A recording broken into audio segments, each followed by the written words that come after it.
Hi guys, and welcome back to our next presentation and area that we'll be studying.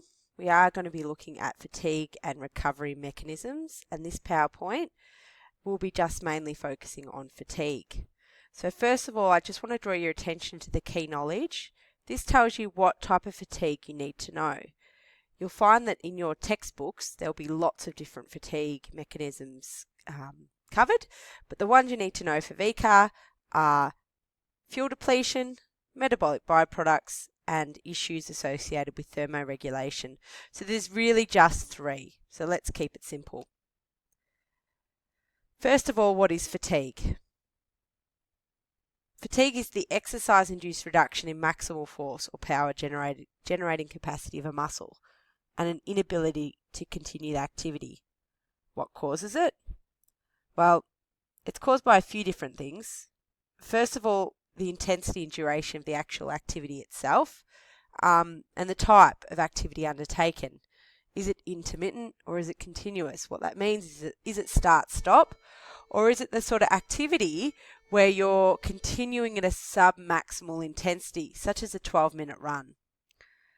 The muscle fibre being used, is it predominantly a slow twitch or a fast twitch fibre activity? Possibly the type of contraction. Is it an isoinertial? Is it isometric? And of course the fitness of the performer themselves. But the main point to take away is that there is no single process that causes fatigue.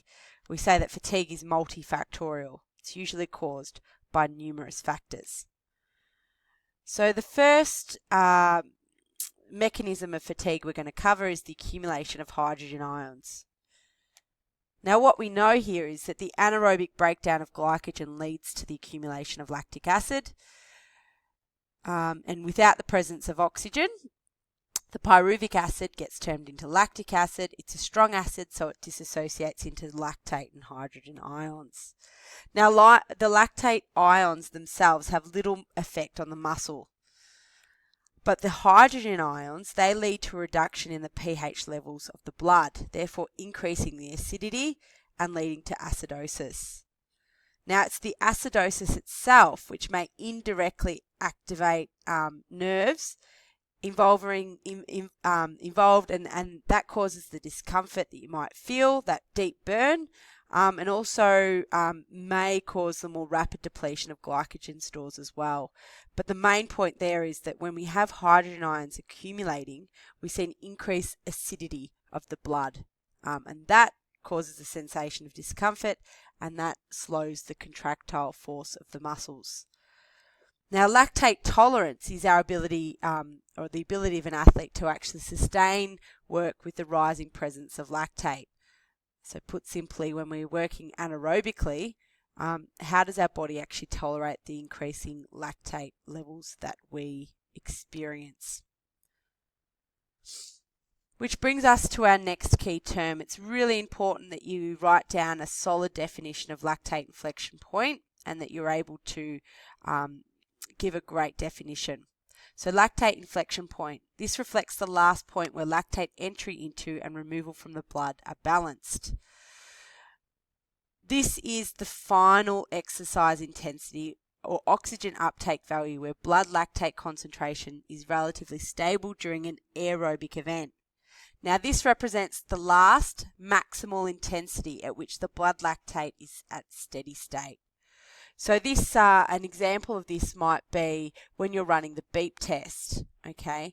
You will get to your lactate inflection point. Now this is the last point where your body is able to be working aerobically to resynthesize ATP, or predominantly aerobically, and it sort of represents the last point, the last maximal intensity, before we see a rapid increase in blood lactate. Now, exercise intensities beyond your lip, they do cause rapid fatigue, and that's because of the increased reliance on the anaerobic pathway to supply ATP and the build-up of metabolic byproducts that have been produced and the inability to clear them. So we'll go back to the definition. If lactate inflection point is the last point where lactate entry into and removal from the blood are balanced, Anything beyond that indicates that your body is no longer able to clear away that lactate at a fast enough rate. And that's because exercise intensity has increased. And we see a rapid increase in fatigue, and that's from the increased contribution from the anaerobic energy pathway to meet those ATP demands. So when we see a graph, and you'll see this graph on numerous occasions, we see here that this could be someone doing the beep test. All right, they'd be able to sustain certain levels of exercise intensity till they get to their region of lactate inflection. Now you see here where I've got my marker, this is the point where we see lactate inflection.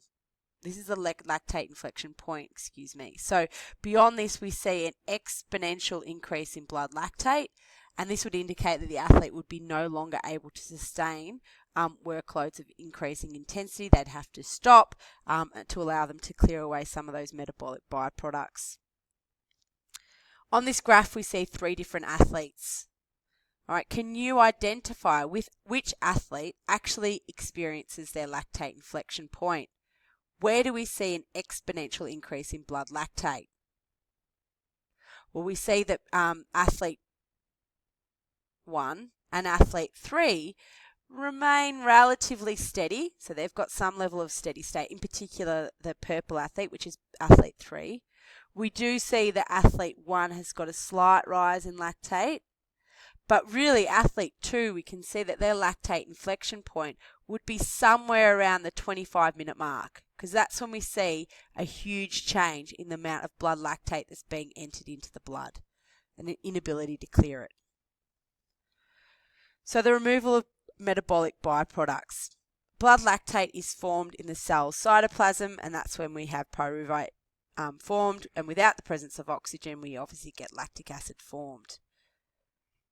Now, how do we actually clear this lactate? First of all, it can be converted into pyruvate immediately as soon as there's oxygen present, and it could get metabolized, oxidized by the mitochondria. Number 2 would be that we'd see that the lactate would be actually buffered out of the cell into the blood, and this is where we'd see other muscles, particularly the heart and other slow twitch fibers, actually metabolizing and oxidizing the lactate and converting it back into glucose and glycogen, and that would actually happen in the liver. So there's a couple of ways that we can get rid of the metabolic byproducts and the hydrogen ions or the lactate. An individual with greater proportion of slow twitch fibers would be able to get rid of their blood lactate at a much faster rate. They have a greater ability to oxidize those free fatty acids in the mitochondria, and then in turn they'd actually have a higher lactate inflection point. Now we can raise someone's lip. Now the most important part here is that it's done through training. Now for someone who's untrained, you could work them at an intensity of 55 to 70% of their VO2 max, and that would allow them to increase their lip. Now someone who's more well-trained would have to work at a higher intensity, 75 to 85% of their O2 max. Now for you to get the best gains in lactate inflection point, you really need to be training very close to your lip itself. All right, so you need to be working at a high enough intensity to be actually giving enough stress to the system to improve your lactate inflection point, your ability to metabolize lactate while still continuing to work aerobically. Now, I'll allow you to pause this slide and allow you to have a bit of a read through. It's just something for you to consider in regards to the beep test. All right, so pause the slide here, have a bit of a read, have a bit of a think about what you think would happen.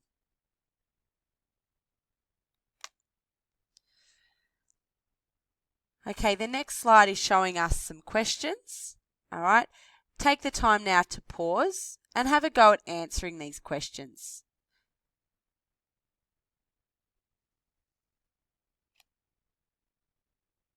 And here are our suggested responses. So go back now and see, is that what you suggested?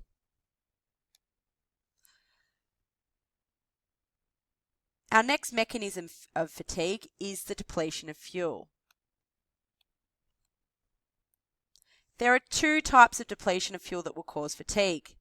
First of all, we've got the depletion of creatine phosphate.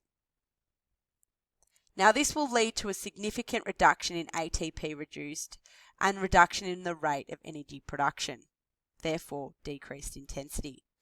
We deplete PC after about 10 seconds of high intensity activity.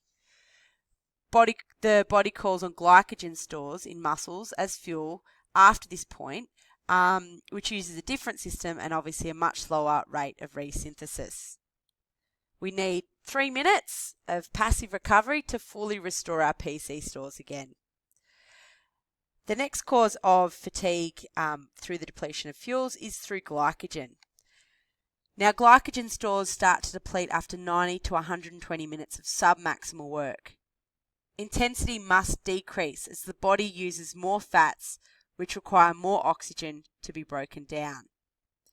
Breaking down fats is a slow process, and this is due to it involving way more complex chemical reactions. So as soon as we start to switch the fuel, we're going to have to see a decrease in performance. We'll watch this video in class. The last mechanism of fatigue that you need to know is elevated body temperature. Now, as soon as we have an increase in oxygen demand, increase in waste product, we're going to be working a lot harder. We're going to have increased cardiac output.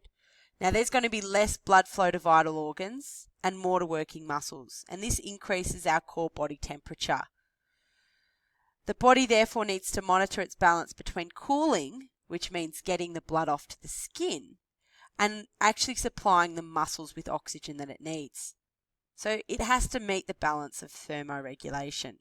Now, our normal core body temperature ranges from 36.5 to 37.5 degrees Celsius. Now, hypothermia occurs at any point beyond this, and it severely affects performance. Muscles produce heat as they work. Our bodies must lose this heat through radiation, conduction, convection, and evaporation. So some of the ways that we lose heat through radiation is that our heat is lost from our skin by just radiating it out to the external environment. Conduction could be laying on something cool or wearing an ice vest. Convection could be using fans, so moving air across the skin to move heat away. And lastly, evaporation, which is our main mechanism, which is via sweating. So due to the body, the blood being brought to the surface through vasodilation of the veins of our skin, we see that when we get flushed, the veins on our skins open up, which is our main cooling mechanism. Less blood supply goes to working muscles, and this leads to lessens our ability to produce ATP aerobically, which forces us to start to produce ATP anaerobically, which then increases our metabolic byproducts. So it's a bit of a vicious cycle. Now, as soon as we lose 2 to 3% of our body through our body weight through sweating, we've got some major issues going on between dehydration and how that affects performance. So dehydration, whenever we see an athlete losing body fluids, we're seeing a loss of salts, electrolytes, and waters. Now, this can impair coordination, decision-making, the cardiovascular system. It leads to a rise in body temperature. Now, it's affected by the duration, intensity, the environmental conditions, how hot, how humid is the environment, the actual athlete's fluid intake. It can be really prevented by having access to fluids. The athlete needs to be very much monitoring how much fluids they're taking in. And dehydration can also cause cramps, heat stress, heat stroke, poor form performance, and increased risk of injury. Now, some of the signs of dehydration are listed here, and some of them you've probably experienced yourself.